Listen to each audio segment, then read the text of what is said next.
Corona का जोर बरकरार, मजीद 118 अफराद जाँ बहक, अब तक 4,304 अमवात। मुल्क भर में 2,09,337 शहरी मुतासिर। सिंध में 81,985, पंजाब 75,501, खैबर पख्तूनख्वा 26,115 और बलोचिस्तान में 10,426 मरीज। तोशाखाना रेफरेंस की समाअत, नवाज शरीफ की मुसलसल अदम पेशी। इस्लामाबाद की एहतसाब अदालत ने इश्तेहार जारी कर दिया। आसिफ जरदारी के काबिल जमानत वारंट गिरफ्तारी भी जारी। समाअत 17 अगस्त तक मुलतवी। जामशोरो थर्मल पावर हाउस के करीब क्रिट स्टेशन में आतिशज़दगी। 2 घंटे बाद कोटरी, जामशोरो, टंडुजाम, हैदराबाद, कराची और दीगर इलाकों में बिजली बहाल। वफाकी वजीर उमर अयूब की ऑपरेशन की मुसलसल निगरानी। पावर डिवीजन ने वाक़े की इब्तदाई टेक्निकल रिपोर्ट तलब कर दी।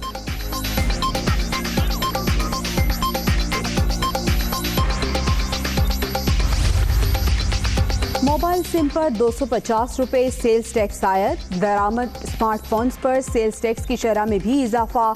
ट्रैक्टर्स और इलेक्ट्रिक गाड़ियों की दरामद पर 30 से 50% ड्यूटी लग गई। फाइनेंस बिल पर 10 तरामीम की भी मंजूरी।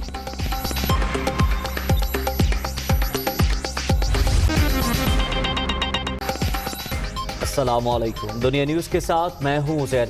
मैं हूँ जवेरिया जैद। हेडलाइंस आपने जानी, हाजिर होंगे इस ब्रेक के बाद। के आगाज में आपको बताएं कि जाली अकाउंट्स केस, तोशाखाना से तोहफे में गाड़ियां लेने पर नैब रेफरेंस, जिसपे आसिफ जरदारी, नवाज शरीफ, यूसुफ रजा गिलानी के खिलाफ रेफरेंस पर समाअत हुई। एहतसाब अदालत ने आसिफ जरदारी के काबिल जमानत वारंट गिरफ्तारी जारी कर दिए। नवाज शरीफ की बजरिया इश्तेहार आइंदा समाअत पर फिर तलबी। एहतसाब अदालत में नवाज शरीफ को इश्तेहारी करार देने की कार्रवाई भी हुई।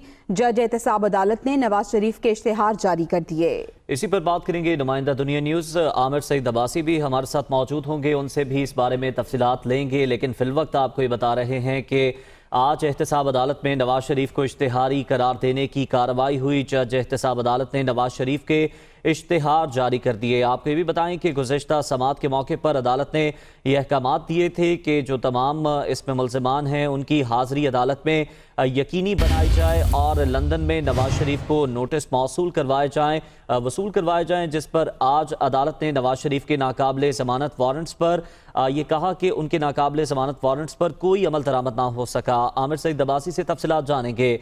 आमिर, आगाह कीजिएगा। जी, आज एहतसाब अदालत के जज सैयद असगर अली ने आज जाली बैंक अकाउंट केस में से एक तोशाखाना से गाड़ियां तोहफे में लेने पर आसिफ अली जरदारी, नवाज शरीफ और यूसुफ रजा गिलानी के खिलाफ तोशाखाना रेफरेंस की समाअत शुरू की। और अदालती अहकामात के बावजूद नवाज शरीफ की जानिब से कोई भी अदालत में पेश नहीं हुआ, जिस पर अदालत ने शदीद बरहमी का इजहार किया। इस मौके पर अदालत में नैब ने जो वारंट जारी किए गए थे नवाज शरीफ की, उनकी तामीली रिपोर्ट जमा करवाई और बताया कि नवाज शरीफ बरतानिया में हैं और उनके जो वारंट गिरफ्तारी हैं वो फॉरेन ऑफिस के जरिए उन्हें बरतानिया भिजवा दिए गए हैं। लेकिन इसके बावजूद नवाज शरीफ आज भी पेश नहीं हुए, लिहाजा उनके खिलाफ सख्त हुक्म जारी किया जाए। इस मौके पर आसिफ अली जरदारी की जानिब से भी वो भी पेश ना हुए। उनकी तरफ से हाजिरी से इस्तिस्ना की दरख्वास्त दी गई, जिसमें फारूक नाइक ने कहा कि कोरोना वायरस की वजह से आसिफ अली जरदारी जो है वो वल्नरेबल हैं और उनकी जान को खतरात हैं अगर वो अदालत में पेश होंगे। यूसुफ रजा गिलानी भी कोरोना का शिकार हो चुके हैं, लिहाजा आसिफ अली जरदारी को एक दिन के लिए हाजिरी से इस्तिस्ना दे दिया जाए। उस पर भी अदालत ने शदीद बरहमी का इजहार किया। कोई जारी मुकदमा है, इसमें आसिफ अली जरदारी की अदम हाजिरी पर उनके वारंट गिरफ्तारी जारी कर दिए गए हैं, जबकि नवाज शरीफ को इश्तेहारी करार देने की कार्रवाई शुरू कर दी गई है। बाकायदा उनका इश्तेहार जारी करने का हुक्म दे दिया गया है और केस की समाअत 17 अगस्त तक मुलतवी करते हुए तमाम मुल्ज़िमान को आइंदा समाअत पर तलब कर लिया गया है। केस की समाअत 17 अगस्त तक मुलतवी कर दी गई। बहुत शुक्रिया आमिर सईद अब्बासी आपका। एक और अहम खबर आपको दे, महकमा खुराक और फ्लोर मिल्स मालिकान के दरमियान डेडलॉक खत्म हो गया। 30 रोज बाद फ्लोर मिल्स मालिकान की सिफारिशात मान ली गई। सरकारी सतह पर गंदम की कीमत 1475 रुपए फी मन रखी जाएगी। मजीद कौन सी सिफारिशात थी जिन्हें तस्लीम किया गया, जान लेते हैं। इमरान मलिक हमारे साथ मौजूद है। इमरान, बताइएगा। जी बिल्कुल, आखिरकार 30 रोज बाद डेडलॉक खत्म हुआ है। महकमा खुराक, पंजाब और फ्लोर मिल एसोसिएशन के दरमियान जराये के मुताबिक फ्लोर मिल एसोसिएशन की सिफारिशात मान ली गई हैं, जिसमें सरकारी सतह पर गंदम की कीमतों में 1400 रुपये फी मन बढ़ाकर 1500 रुपये या 1400 स्तर पे रखा गया है। जब इस वाले से मिलों की तरफ से सूरत में इसे ग्राइंडिंग चार्जेस से गंदम की कीमत 1576 पैसे 16 रुपये फीवार में हो गई है, जबकि 20 किलो आटे का टल्ला सरकारी सतह पर। ठीक है, बहुत शुक्रिया इमरान, अपडेट किया आपने। आपको बताएं कि महकमा खुराक और फ्लोर मिल्स मालिकान के दरमियान डेडलॉक ख़त्म हो गया है। 30 रोज़ बाद फ्लोर मिल्स मालिकान की सिफारिशात मान ली गई हैं।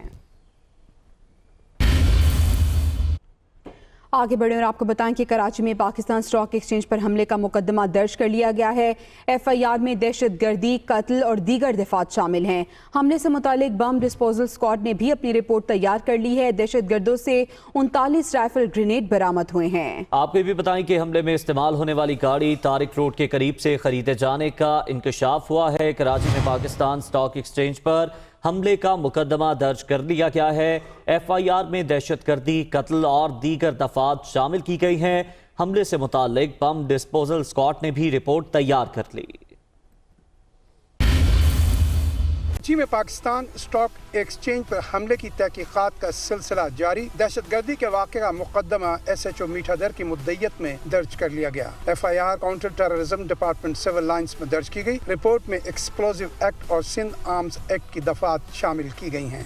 हमले में इस्तेमाल होने वाली गाड़ी तारिक रोड के करीब से खरीदे जाने का इंकशाफ हुआ है। हलाक होने वाले दहशतगर्द सलमान ने गाड़ी 13 लाख रुपए में खरीदी, जो CPLC से क्लियर है। दहशतगर्द मुमकिन तौर पर जिला सेंट्रल से हमला करने आए। वजीर आला सिंध दहशतगर्दों का मुकाबला करने वाले अहलकारों से मुलाकात करके उनकी हौसला अफजाई करेंगे। RRF के जवानों ने दहशतगर्दों का हमला रोकने में अहम किरदार अदा किया था। स्टॉक एक्सचेंज पे हमले से मुतालिक बम डिस्पोजल स्क्वाड ने भी अपनी रिपोर्ट तैयार कर ली है। जाए वक़ुआ से 39 राइफल ग्रेनेड बरामद हुए। दहशतगर्द एक ऑटोमेटिक लॉन्चर भी साथ लाए। मुल्जिमान से मिलने वाले 15 रूसी साख्ता दस्ती बम भी नाकारा कर दिए गए। मारे गए दहशतगर्दों से 10 अमरीकी ग्रेनेड भी बरामद हुए।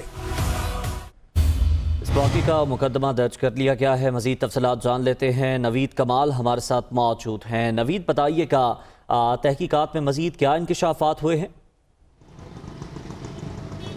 जी बिल्कुल, जैसा कि इस वाक़े का मुकदमा काउंटर टेररिज्म डिपार्टमेंट में दर्ज किया गया है। तमाम ही इदारे जिसमें रेंजर्स के तफ्तीशी अफसरान हैं, CTD के हैं, पुलिस के तफ्तीशी अफसरान हैं, वो उन्होंने अपनी जो तहकीकात हैं उसका दायरा कार वसी कर दिया है। इनके रूट्स का कल ही पता चलाया गया था और जिस रूट तक की इनको निशानदेही मिली है उसके जो पीछे के रूट हैं, जो गुलशन इकबाल का और लियाकताबाद का इलाका जहाँ पर मिलता है, वहाँ की भी जो CCTV फुटेजेस हासिल की जा रही हैं कि इन दहशतगर्दों का जो है मरकज़ क्या था कराची में और ये कहाँ पर क़याम पज़ीर हुए और इन्होंने किस तरह ये जो है हमले की मनसूबाबंदी की। आज जो है स्टॉक एक्सचेंज पर जो है पाक फ़ौज, रेंजर्स और पुलिस के कमांडोज तैनात कर दिए गए हैं। सिक्योरिटी मामूल से ज़्यादा है। जहाँ पर हमला हुआ था ये VIP गेट था, यहाँ पर आज जो है पाक फ़ौज के कमांडोज तैनात किए गए हैं। जो सिक्योरिटी का अमला है वो तमाम अफराद को चेकिंग के बाद अंदर जाने की इजाज़त दे रहा है। तमाम सरगर्मियाँ मामूल पे आ गई हैं। आज जो कारोबार का जो आगाज़ हुआ उसमें भी जो है 84 पॉइंट्स जो है कारोबार ऊपर गया है। 34,000 से जो है पॉइंट्स जो है ऊपर हो चुके हैं। इस वक्त जो है जो तहकीकाती अफसरान हैं वो उन्होंने कल ही यहाँ से शवाहिद जमा कर लिए थे और अब जो है उनका जितना भी काम है वो टेक्निकल बुनियादों पे होगा। जियो फेंसिंग होगी इस इलाके की। इसके अलावा जहाँ से ये इन लोगों ने रूट इख्तियार किया था उस इलाके की जियो फेंसिंग होगी और ऐनी शाहिदीन बड़ी अहमियत के हामिल होंगे जिन्होंने इन लोगों को आते जाते या किसी इलाके में देखा होगा। उनके भी बयान जो है लिए जाएंगे। मुकदमा दर्ज होते ही CTD ने इस पर तहकीकात शुरू कर दिए हैं। दीगर जो इदारे हैं उस पर वाक़या होने के बाद से जो है तहकीकात कर रहे हैं। जी ठीक है नवीद कमाल, इसके अलावा आपसे ये भी जानना चाहेंगे कि भरपूर सरमायाकारी भी जारी है, जिस तरह से आपने बताया कि 84 पॉइंट्स का इजाफा भी हुआ है मार्केट में। जी बिल्कुल, कल ही जो है जैसे ही ये वाक़या हुआ और उसके बाद जैसे ही स्टॉक दोबारा खुली तो कारोबार मामूल पे आ गया था और जो है इस पर सरमायाकारी हो रही है और इस पर जो है किसी किस्म का जो है मनफी तासुर सरमायाकारों ने नहीं लिया। जबकि दहशतगर्दों की ये कोशिश थी कि किसी तरीके से इस मैशियत को नुकसान पहुंचाया जाए। एक पाकिस्तान स्टॉक मार्केट है, कराची स्टॉक एक्सचेंज जिसे कहा जाता है, ये जो है मैशियत के लिहाज से बहुत ही अहमियत की हामिल होती है। इसके ऊपर जाने को जो है खुशाइंद करार दिया जाता है, और अगर इसमें किसी किस्म की मंदी होती है तो उसको जो कारोबार के लिए अच्छा नहीं समझा जाता। लेकिन इस हमले के बाद भी इसमें कोई मंदी नहीं हुई और स्टॉक जो है मामूल के मुताबिक जो है काम करता रहा है, और इसमें जो है जितने भी बिजनेसमैन थे, जितने भी सरमायाकार थे, उन्होंने बिल्कुल इन सरमायाकारों ने जो मंदी तासुर है वो नहीं लिया, और इस वक्त जो मार्केट में रुझान है वो मुस्बत दिखाई दे रहा है। अब तक 97 पॉइंट्स का इजाफा हो चुका है। बहुत शुक्रिया नवीद कमाल, आपने अपडेट किया। पाकिस्तान स्टॉक एक्सचेंज पर हमले के बाद सरमायाकारों के हौसले बुलंद हैं। पाकिस्तान स्टॉक एक्सचेंज में 97 पॉइंट्स का इजाफा हुआ है और 100 इंडेक्स 34,281 पॉइंट्स की सतह पर पहुंच गया है। तो सरमायाकार यहां पे एक्टिव हैं। हमले के बाद भी सरमायाकारों के हौसले पस्त नहीं हुए, हौसले बुलंद हैं। पाकिस्तान स्टॉक एक्सचेंज में 97 पॉइंट्स का इजाफा हुआ है और इस तरह 100 इंडेक्स 34,281 पॉइंट्स की सतह पर पहुंच गया है।